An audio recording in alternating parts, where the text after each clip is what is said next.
मित्रों नमस्कार, मैं विनोद मिश्रा। आज फिर कुछ ट्रैफिक पे हम चर्चा करेंगे और ट्रैफिक पे चर्चा इस विषय को लेकर के करेंगे कि पुलिस ने कल से सीधे कार्रवाई करेगी नाबालिगों के ऊपर। और जो ये भी यातायात जागरण मिशन का जो ज़मीनी हकीकत अभियान चला रहे हैं, तो कल भी कहा था कि पुलिस प्रशासन भी इसमें एक्टिव हो गया है, स्कूल भी इसमें एक्टिव हो गए हैं और समाज के भी लोग एक्टिव हो रहे हैं। लेकिन कल पुलिस जो है, अभी तक तो छात्रों को सुझाव और चेतावनी दी जा रही थी, माँ बाप को भी सुझाव और चेतावनियाँ दी जा रही थी, लेकिन कल से कार्रवाई शुरू करेंगे।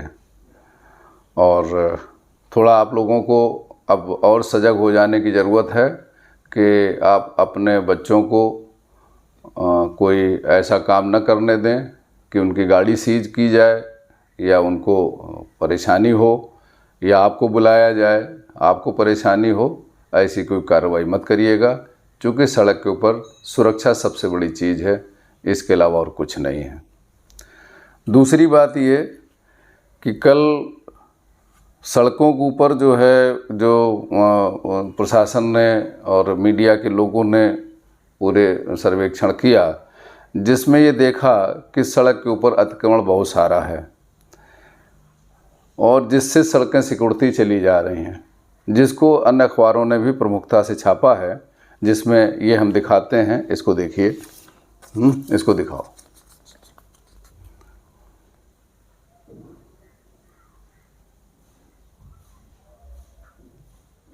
ठीक है, ये है। दूसरी, कल एक बड़ा मज़ेदार सीन सामने आया। कल हम भी थोड़ा सा निकलने की कोशिश कर रहे थे, लेकिन जब पता चला कि बहुत सारे एरिया में जल भराव है तो फिर मैं नहीं निकला। और चूँकि कल बारिश कुछ थोड़ी सी हो गई है शहर में, तो अब देखिए शहर की स्थिति क्या है। पूरी जो सड़कें थी वो नालों में तब्दील हो गई। क्या ट्रैफिक चलेगा? ये हमारी प्रशासन की व्यवस्था है, ये प्रशासन की व्यवस्था है।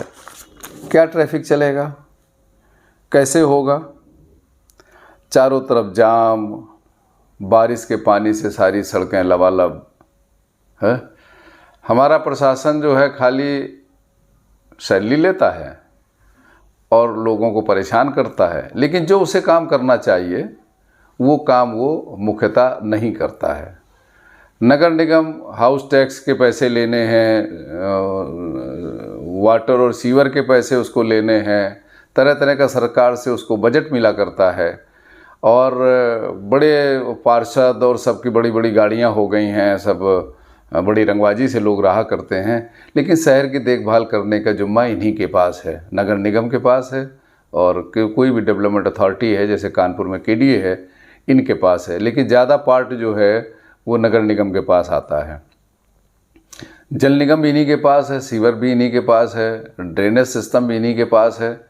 लेकिन ये लोग पता नहीं किस चीज़ का इंतज़ार करते रहते हैं और समय पर अपना काम नहीं करते हैं, जिसकी वजह से ये ऐसी झल भराव जैसी स्थितियाँ सामने आती हैं। तो अब आगे दूसरा कुछ बताते हैं।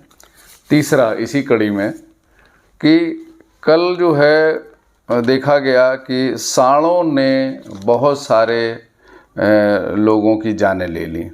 9 माह में 15 लोगों की जानें ले चुके हैं सांड, जिसमें कल भी ये दिखाइए, कल भी जो है एक बुजुर्ग को सांडों ने उठा के पटक दिया सड़क के ऊपर। ये सब सड़क के ऊपर की दुर्घटनाएं हैं।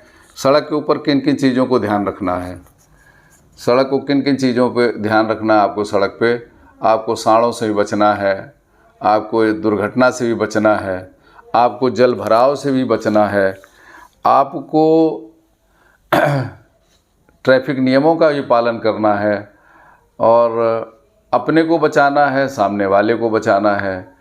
ये सारे काम आपको ही करने हैं। चूँकि प्रशासन कितना करेगा, समाज के लोग कितना करेंगे। अब गाय हैं, गायों को कौन ध्यान देगा?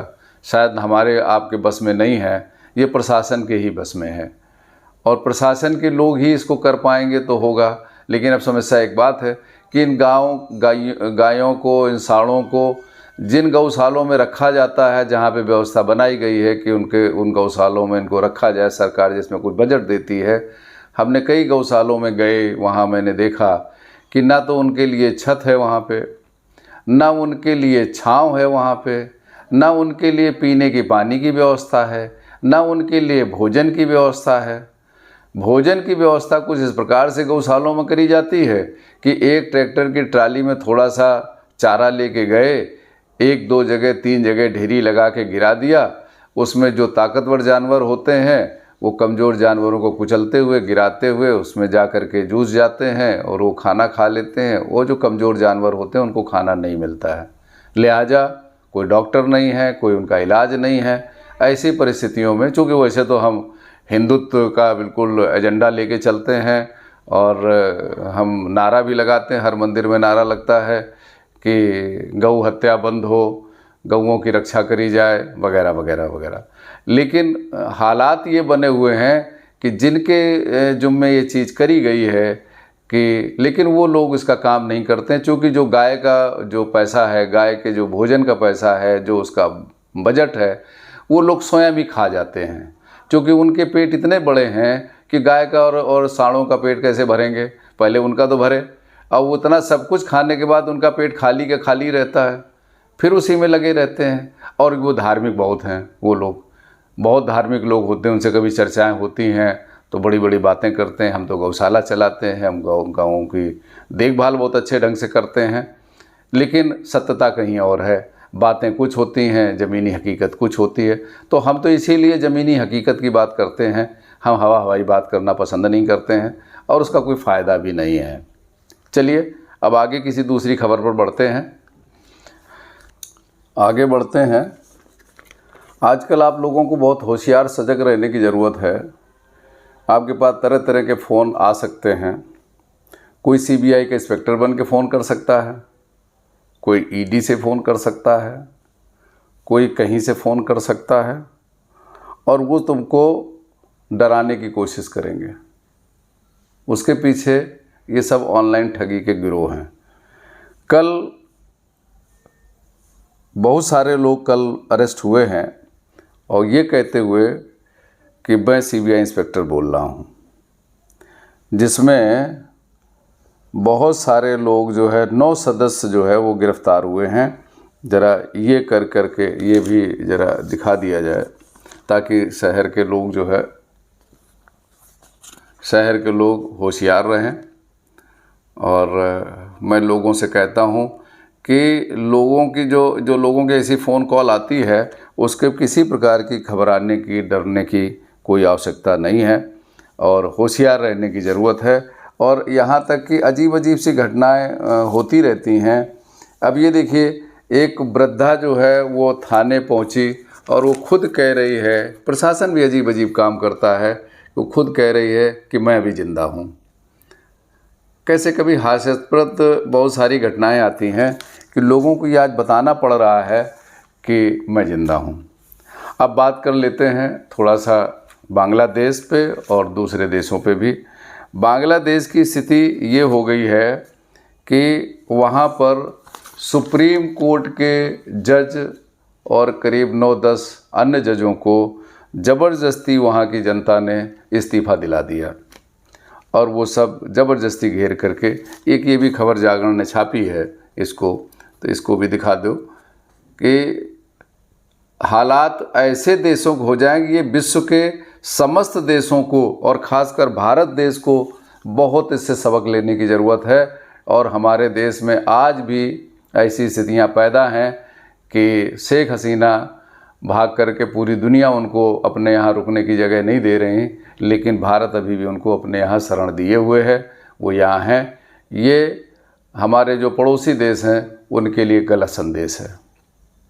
इसलिए गलत संदेश है कि शेख हसीना यहाँ हैं और शेख हसीना के लिए और उनके जितने भी नुमाइंदे थे उन सब के लिए, जितने भी उनसे संबंधित लोग थे सब के लिए, और जो उनके सहयोगी थे उन सब के लिए घोर रोष है इसमें पता लग गया है कि पाकिस्तान और अमेरिका के लोग हैं।